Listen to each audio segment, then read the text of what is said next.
मैंने कहा ठीक है प्रभु, मैं जरूर बताने का अधिकार करेंगे। प्रभु ईश्वर दाता ने कहा था कि बेटा सभी लोगों से बता देना कि तीर्थ व्रत कहीं दूर नहीं है, तीर्थ व्रत कहीं दूर नहीं है। तीर्थ व्रत सबके पास है। जो अपने माता पिता का सेवा करेगा वही स्वर्ग कुंड जाएगा। जो अपने माता पिता का सेवा नहीं करेगा वो नर्क कुंड में जाएगा। चाहे करोड़ों मंदिर में तुम लोग माथा टेको, कहीं भला होने वाला नहीं है। इसमें कई अर्थ है।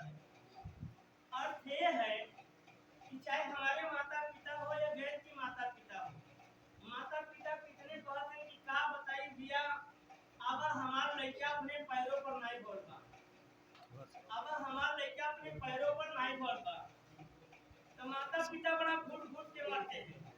कहीं कि भैया लड़का बच्चा भी हमारे पैरों पर नहीं बोलता, हम लोगों की बड़ी परेशानी हो। और माता पिता जब अधूरे में जब मर जाते हैं तो घुट घुट के बाबा परिवार लोग परेशान रहते हैं। और किसी की माता पिता कहते हैं कि कहा बताइए भैया अब हमें कोनो फर्क पड़ने वाला नहीं है, अब हमारे लड़की लड़का अपने पैरों पर हो जाते हैं, अब हमें कोनो चिंता नहीं बा भाई। लड़की लड़का अपने पैरों पर हो जाते हैं तो माई बाप की कोनो चिंता नहीं रहते हैं। और बाबा जेकर लड़की लड़का अपने पैरों पर नहीं हुआ रहते हैं तो उनके माई बाप को बड़ा चिंता रहती है। इसीलिए हमारे ईश्वर दाता ने कहा था कि तीर्थ व्रत कहीं दूर नहीं है, तीर्थ व्रत सबके पास है। जो अपने माता पिता का सेवा करेगा वही स्वर्ग कुंड जाएगा। जो अपने माता पिता का सेवा नहीं करेगा वो नर्क कुंड में जाएगा। चाहे करोड़ों मंदिर में माथा टेको, कहीं भला होने वाला नहीं है। ये भक्तगण लोग, अगर ये बात नहीं समझ में आ रहा है, अगर ये बात नहीं समझ में आ रहा है तो उस दिन की याद करो। अगर ये बात नहीं समझ में आ रहा है उस दिन की याद करो जब हम लोग अपने माँ की कोख से 1.5 बीता के जन्म पाए। जब माँ की कोख से 1.5 बीता के जन्म पाए तब माता गीले में सोई होगी, हम लोगों को झूले सवाई होगी। सवाई होगी कि नहीं सवाई होगी?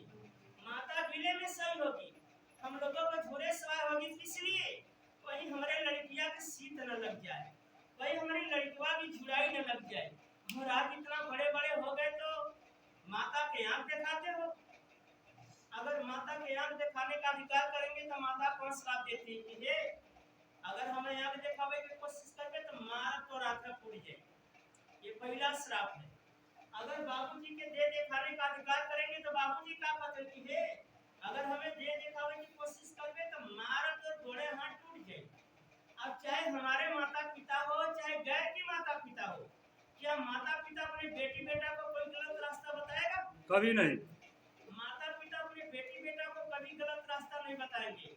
जितना माता पिता के दिमाग रही उतना हम लोगन के बताई तो हम लोगन को उद्देश्य होता है कि कहीं चल के ज्ञान ले। बाबा मैं अपने भक्तों को यही कहना चाहेंगे, चाहे हमारी मंदिर हो या गैर की मंदिर हो, अगर कहीं कोई संत कहीं महंत अगर प्रवचन दे रहे हैं तो 10 मिनट समय निकाल के उनका प्रवचन को सुनना चाहिए। जो बात अच्छा लगे अपने दिल में बसेरा किया जाए, जो बात अच्छा न लगे उसे तुरंत निकाल दिया जाए। इसीलिए किसी धर्म को नाश करने का कोई अधिकार नहीं। किसी धर्म को नाश मत करिए, किसी का बुराई मत करिए। और बुराई करने वाले कौन है? बुराई करने वाले वही है कि जिसके पास कोई कार्य के लिए सबूर नहीं है। जब शरीर के अंदर कोनो गुण नहीं बा तो बताओ कि कोई आदमी पूछी? क्यों न पूछे महाराज जी। शरीर के अंदर अगर कोनो भूल बा तो 1000 आदमी पूछी, और शरीर के अंदर गुण नहीं बा तो कोई पूछे वाला नहीं बा। तुम हेरी ना, तू हेरी के भैया काम होते तो हम के लगा लेते। कहीं कि नहीं हमारे पास आदमी बहुत है, काम तो काफी है, बाकी हमारे पास स्विच आप कहीं दम हुए नहीं बात करके बंद कर। अपने भक्तों को जनजन को यही कहना चाहेंगे, जितने पढ़ा लिखा बुद्धिजीवी हमारे दरबार में लोग आ रहे हैं तो मैं सभी लोगों से ही कहना चाहेंगे, हे भक्तगण लोग पढ़ाई भी करिए और गुण भी सीखिए। अगर गुण है तो धन है, गुण नहीं है तो कोई धन नहीं है। बताइए, अगर गुण रहेगा तो भाई तमाम पैसा आएगा, अब गुण नहीं रहेगा तो हम लोग हेरते हेरते तो बाबा ठठरी छुड़ाएंगे।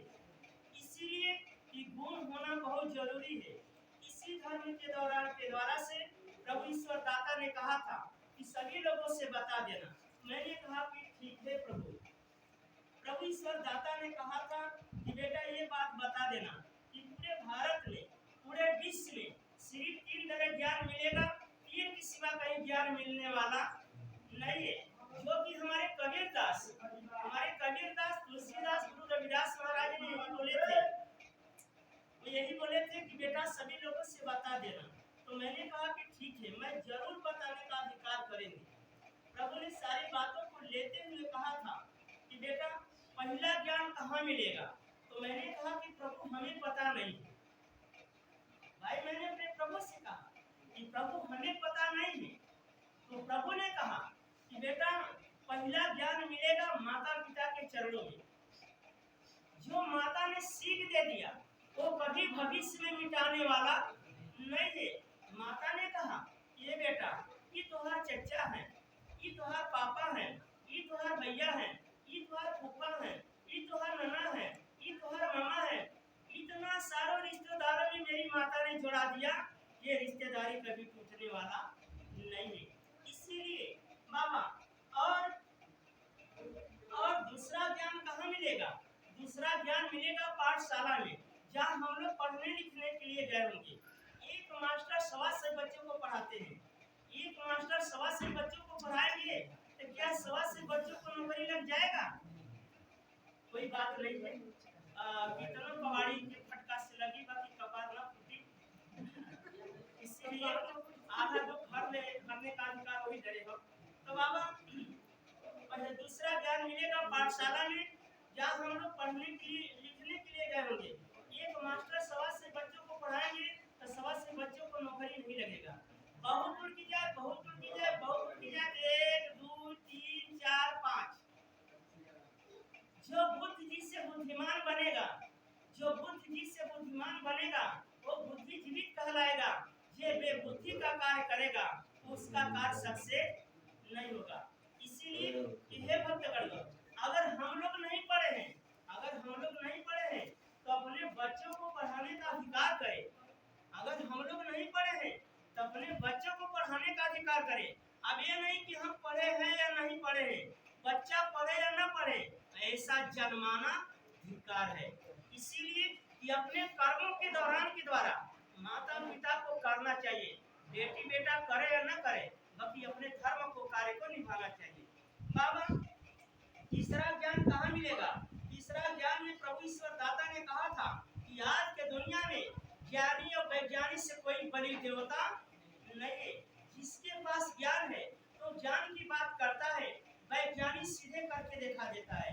इसीलिए कि बाबा इस धर्म के उदाहरण के द्वारा आप लोगों को संकट को पापों से मैं मुक्त करेंगे और घर के परिवार में शांति देंगे। नमो बुद्धाय, जय रविदास। एक बार बोलो शंकर भगवान के, संत गुरु रविदास जी के, महाराज के।